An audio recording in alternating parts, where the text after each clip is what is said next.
Hi, students. How are you doing? Welcome to Cimnanya, and thank you all so much for all the love and support. Hope you all are doing great. So I want some people to know this and know this for good. I want you all to know that proximity to blackness does not make you black. Because you hang around with black people, you have black friends, does not make you black.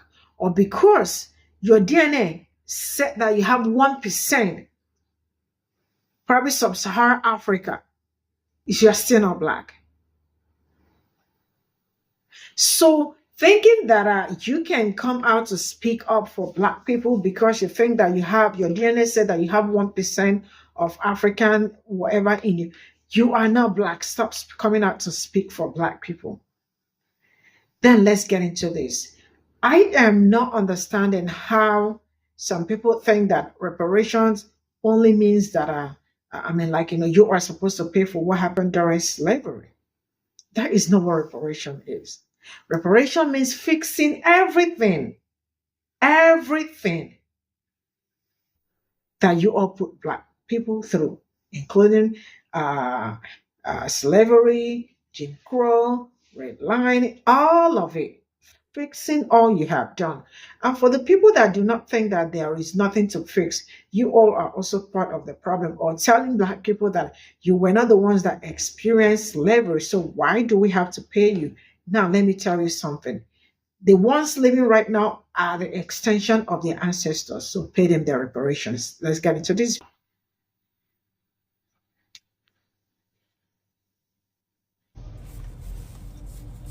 True. Not one black person alive today was enslaved in America. That is true.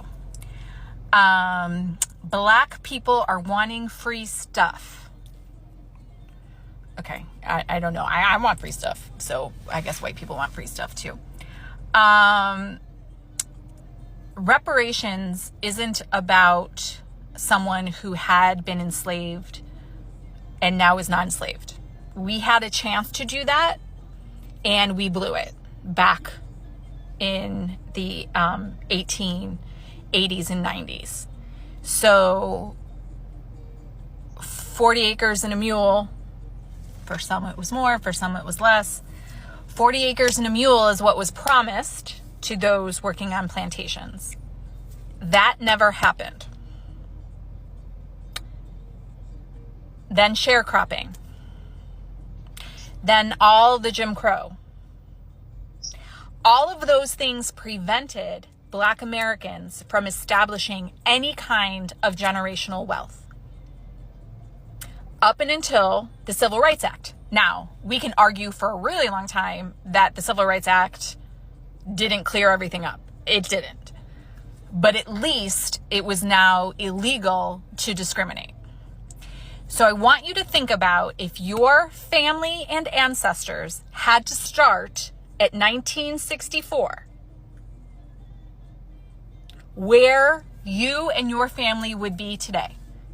How would you have paid for college? Would your family have been able to help you with that? Where would you have lived? Reparations is about making up for what wasn't given then, which could have propelled that community into wealth today. We are finally seeing Black Americans with multi-generational wealth starting to emerge, and it's only going to keep on going, and that's great. But what reparations does is it makes up for the fact that you had all these enslaved Americans and then, okay, you're free with nothing. Starting from scratch in a system where they weren't even counted as a full human being, where they were limited in what jobs they could have. They didn't have access to Social Security. Now we have Civil Rights Act, 1964. Everyone has equal rights. So imagine if that's where your ancestors were starting. That's why reparations are important. And that's why I think we're remiss. Now, for not taking a serious look at reparations and how we're going to do that. I know people get all hung up on, how do you prove that your ancestors were enslaved? Okay, how about we give low interest mortgages, interest-free mortgages, free college, and maybe that's the free stuff you're talking about, but that will only better our community. So what's the problem? I don't get what the problem is. So when I'm talking about the generational wealth gap, I'm talking about the people who are ancestors of the plantation owners, the people who actually owned the enslaved people that were freed, and hence we started this conversation around Juneteenth. So there are families, and yes, mine is not one of them either, who are still wealthy because of those times that they received the free labor, and they are able to pass that down. And someone's going to say, oh, but that's only like 1%. No, it's more. Like maybe you didn't, maybe you weren't the actual plantation owner, but you worked for what became the industry, and now you have that wealth to pass down. Yes, many white people came from European immigrants who came here with nothing. My Italian American ancestors are just that. But I still say that due to housing laws, lack of Social Security for Black Americans when Social Security first came around,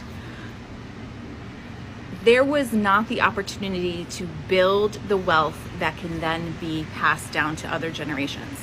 I realize that not all white people are wealthy and leave their families hundreds of thousands of dollars, if not millions of dollars. But there, for many white Americans, there is that. And for many Black Americans, they are just now starting to realize that. But it should have happened hundreds of years ago when the work was done and the profits were made. Road Rebel official, is this you? Yeah, this is a cautionary tale. Let's get it. Now, this cautionary tale is for those of you all who were capping for Road Rebel official in this live, in which he called a Black woman anti-Black while also threatening her. And then doubling down, and has yet to make a public apology for his actions. See, this is what I talk about when you all out here capping for your favorite white creators that have built their platform on the deconstruction of their racism in the face of Black pain and suffering. It's all lip service. And let me show you why. You suggested. Am I manipulative though? Yes, because you suggested that you were a person of color. Put me on the big screen, Slater. Your whiteness. Put me on the big screen. No, you're not going crazy. No, you're not going crazy because he absolutely said, as if I'm not a part of this community. Right. Like, dead ass. Yeah. Verbatim. Oh, Lordy. So I don't know. How Black do I have to be to have the conversation then? I know you fucking Road Rebel. Oh, the come fuck? on, Road Rebel. Road Rebel. Listen. I didn't. And just in case you couldn't see it, this is what he put up on the big screen while trying to justify his placement in a conversation involving Black issues with the Black people.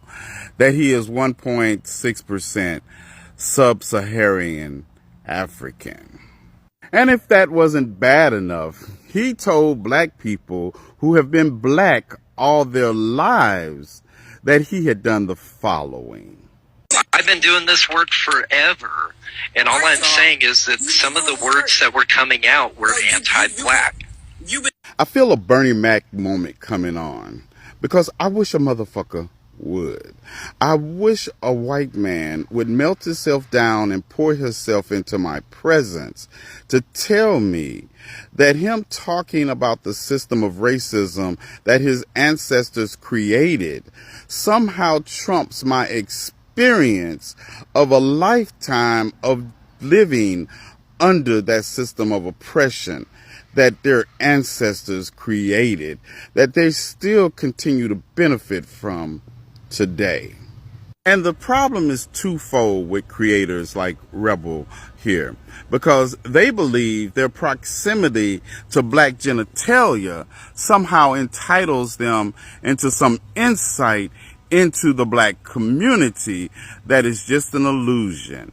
And the other problem is you have too many of these apologetically black people allowing white people like this to become comfortable in our spaces for no other reason than they can quote a couple of lines from Martin Luther King's I Have a Dream speech.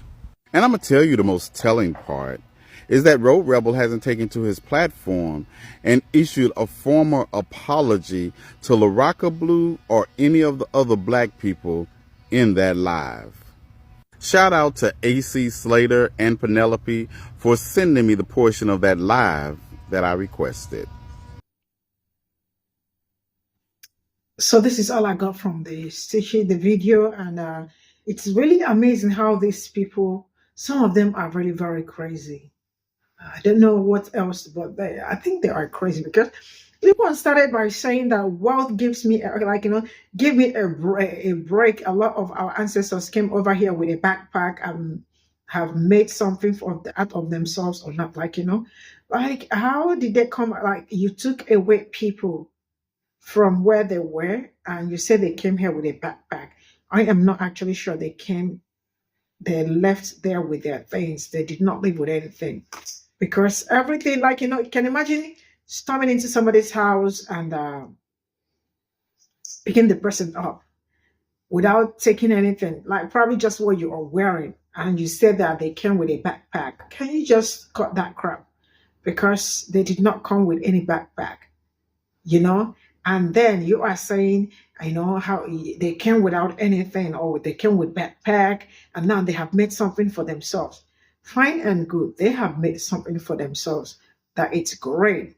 But telling me, I don't know, but the way that is being put, I feel like you are trying to mock them or trying to say that, yes, you being in this land or being over here, you have really achieved something, or probably if you were there, you probably would not have achieved anything or something like that. It's just like the woman that said that if not for slavery, she probably would have still been in Africa worshiping trees and all that. That tells you how ignorant some people are, because it's only an ignorant person that will wake up to say something like that. Moving forward, and this person actually said that not one black person deserves reparation. Not one black person is alive has ever, he